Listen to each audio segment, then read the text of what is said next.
Hey family, it's Tasha. I'm Mom Bear Prepping. Welcome to the channel. Welcome back to the channel. You already know what time it is. Get your drink. I'm about to talk about something that's pretty personal to me, something that we're preparing for right now. So traveling, right? A lot of people have seen my comments where or have followed me for a while and know we are getting ready to move, right? We both just retired from the military and we're getting ready to make a big move from California back to where we own a home in Washington State. And so with that, we're moving, and we're moving during a time that is kind of chaotic right now, right? There's a lot of unknowns, there's a lot of things happening. Some concerns for me for traveling right now is fuel issues, fuel concerns, fuel shortages.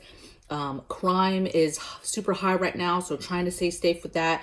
Obviously there's a surge in the virus, so trying to stay away from that and not getting sick and not catching anything.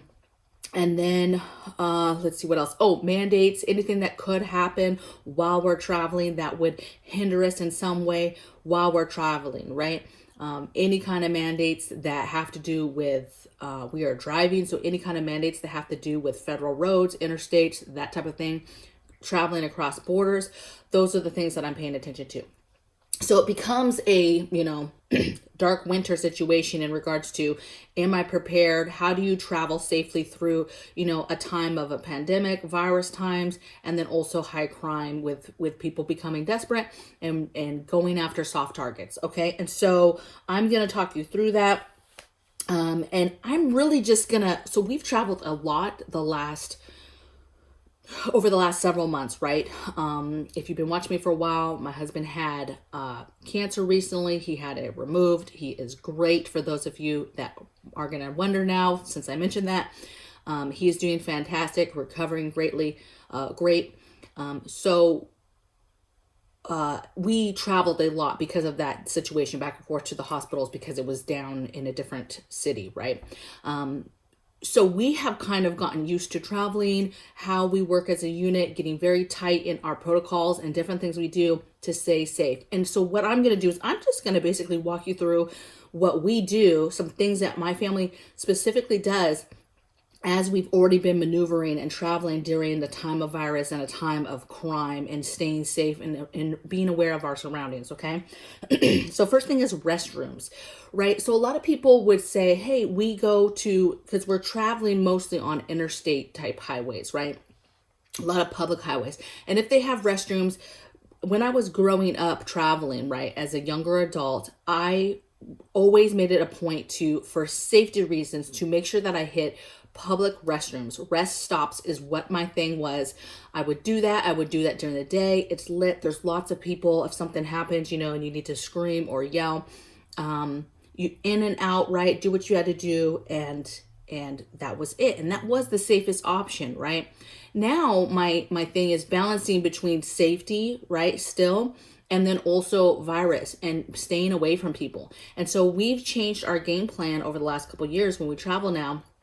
Once in a while, we will hit a rest stop if it's an emergency, but typically we stay away from rest stops. We stay away from places because of the amount of traffic that is going through there. There's so many more people using that specific stall that you're using, that you just up your chances of people, right, and catching something. And so what we've done for safety and for the virus is we typically go to local type places. We will find an exit and then we will go to a very public grocery store, or our go-tos are Home Depot and Lowe's. We pick those because, one, way less traffic using the bathroom, let's say, in that spot than a open public rest stop, okay? So less people using it. Two, those are going to be places that have the seat covers. As you know, a lot of rest stops, if those states don't have a lot of money, they're very run down and they don't have the cover seats, okay? So again, just another safety way. Yes, you could do the hover thing, but I like those because, one, usually they're very nice, clean bathrooms. There's not a huge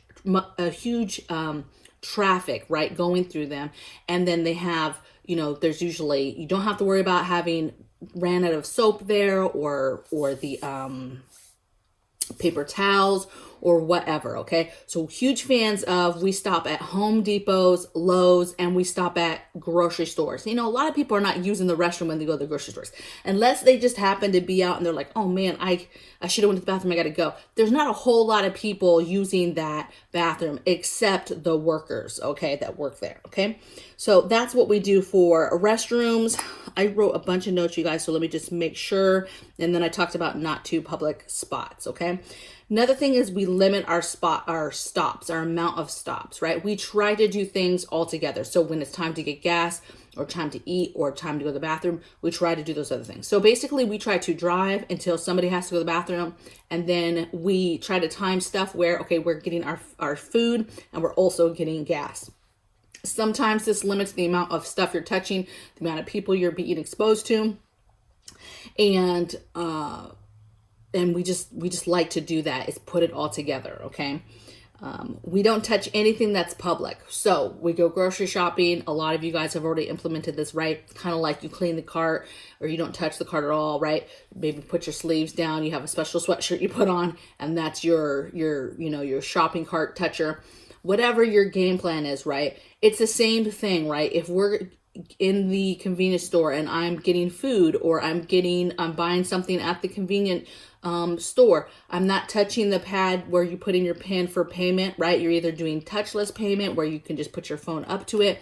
If you have to touch something, you have either a glove on or you have your sleeve, but I'm not touching it. Take a napkin, and just touch it with a napkin. That's my favorite thing, you guys, is I have a napkin or a paper towel, and I just pull that out and I'll just touch with that. It's a little less, with the whole, let me put on my gloves just to touch this one thing, and then I've wasted those gloves. So if you have napkins, I like the little napkins or the wet ones. You can pull one out and touch whatever surface it is you need to touch. If you're staying at a hotel, one of us will predominantly go up to the counter and get the room while the other ones are waiting in the car. Or if we've come in and brought our stuff in, we're kind of off in the cut. We're not in people's bubbles. We're not all up where a lot of people go, okay? Elevators, we're touching with napkins. We're just trying to not touch stuff, you guys, that people are touching, right? You're getting gas, that's gloves, okay? Or you grab a napkin that's big enough and you use that to touch stuff and to touch the thing. That's all we're doing. Some people would say that's OCD. I'm definitely not OCD, okay? I'm definitely organized type of person if you saw my home, but I don't think you would come in and say, oh, she's OCD, okay? I am huge though on risk mitigation, risk management, and I say and think what's going to happen and just don't do it, right? People are dirty. Nobody's trying to catch a virus, and this is how we stay clean, okay? And it kind of sounds wonky, like, oh, she's crazy. She doesn't want to touch anything. She's just a germ freak. I'm really not. I'm really not, you guys. Okay, no one goes alone. So restrooms, nobody's going alone by themselves. When somebody's done, they wait for the other group to get out of the other one, right? It's a tag team thing. Sometimes we wait, a group will go in, let's see, female side, and then they'll go. So we're always constantly watching each other, making sure it's safe, and never going alone, right? Nobody's sending the kids into a place to Lowe's. Hey, just go into that Lowe's and go to the bathroom. No, we're all going together. Nobody's staying in the car while somebody goes to the bathroom. We're not doing any of that either, okay? Doors locked. This is important, you guys. When I go grocery shopping, right? I go grocery shopping. I put the groceries in. I shut the door. I lock it before I put the cart away. Another example is as soon as I get into a car from anywhere, getting my nails done, going grocery shopping, going to the bathroom somewhere, whatever. As soon as we get back in the car, we lock the doors, okay? There's no time for somebody to walk up on us and be like, oh, the doors, right?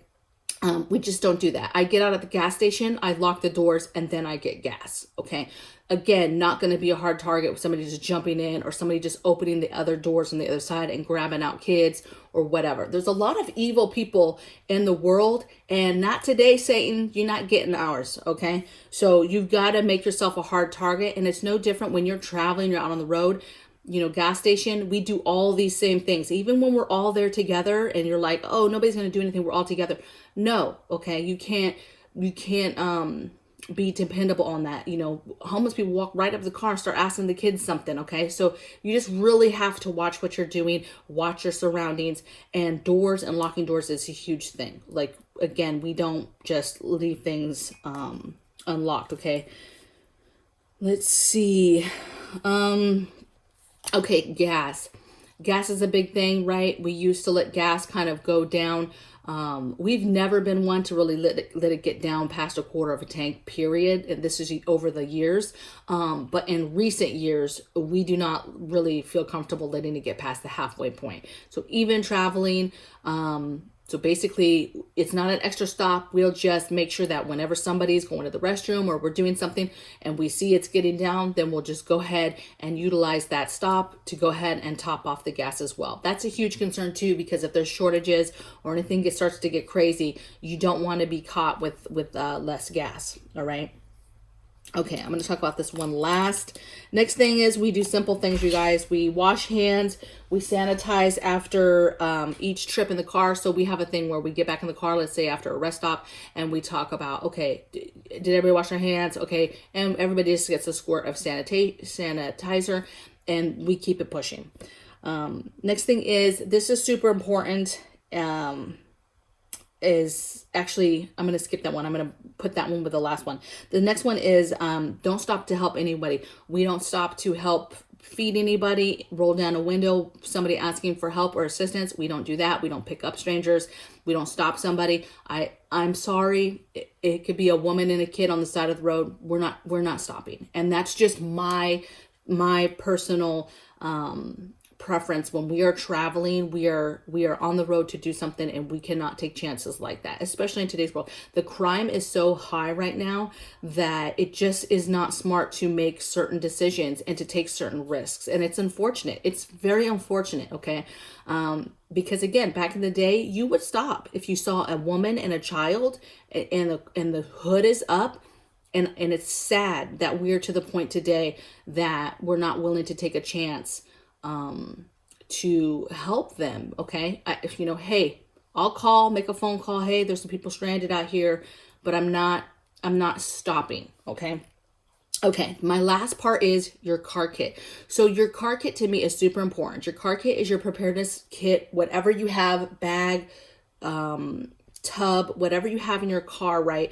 And it predominantly is your car safety items, you know, like fix a flat and your jumper cables, right? It's that stuff. And then it's preparedness survival items. Okay. It's things that if you got somehow something happened, you needed to get somewhere, and whatever you have in your car is how you survive. Okay. So it has some stuff in there like food, water, shelter, some medical supplies, and something important that I'm going to make sure that, so obviously there's things that we're going to have in our car that's traveling with us because we're moving, that because it's stuff that we're going to use. Okay. But important is having defensive tools in your car. Okay.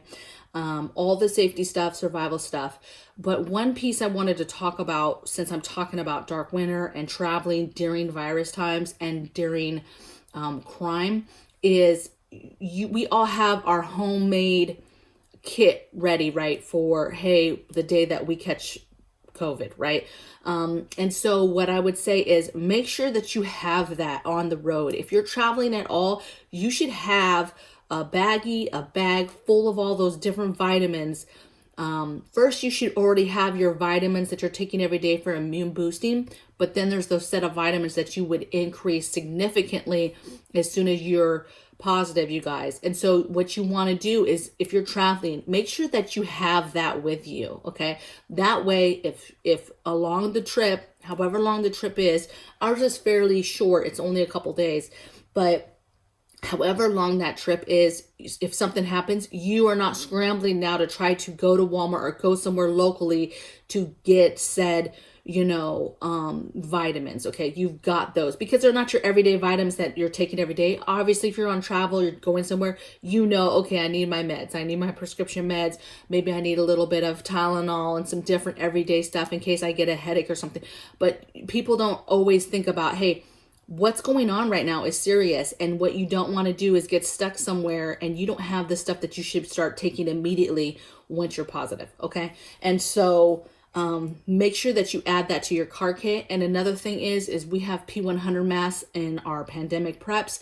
And so we don't have those as part of our car kit, right? Our car kit is really just the safety side, and then shelter, water, food, right? Fire, medicine, like those type of things. How can I cook? Very simple survival type things, okay?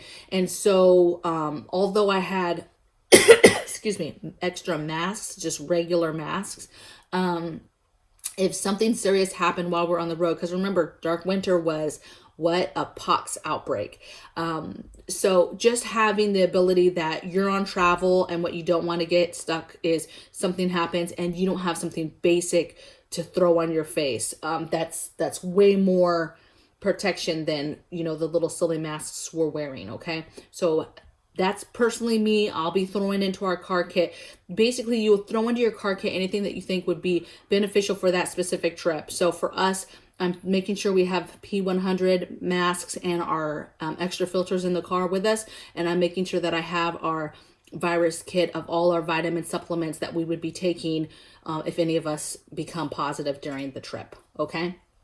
I hope this was helpful for somebody. I would love to hear in the comments below what you guys think in regards to, you know, things that you do, safety things you do, your concerns with safety and traveling right now, maybe things you're doing. Maybe you're flying a lot and you have some tips for people that are flying. We're driving, so these are kind of our tips that we do while we're driving. But I'm looking forward to hearing it, okay? And I will see you guys tomorrow. I hope you have a beautiful Christmas tomorrow. I will probably drop a video tomorrow. Maybe. I don't know. We'll see, okay? So it's a 50-50 right now on video. But I hope you guys have a Merry Christmas, Happy Holidays. Spend time with your family. Play card games. Be merry. Bake some stuff. We're going to bake some apple fritters, homemade apple fritters today. And just enjoy this time and to be thankful, okay? And I will see you guys tomorrow on the next video. Take care. Bye.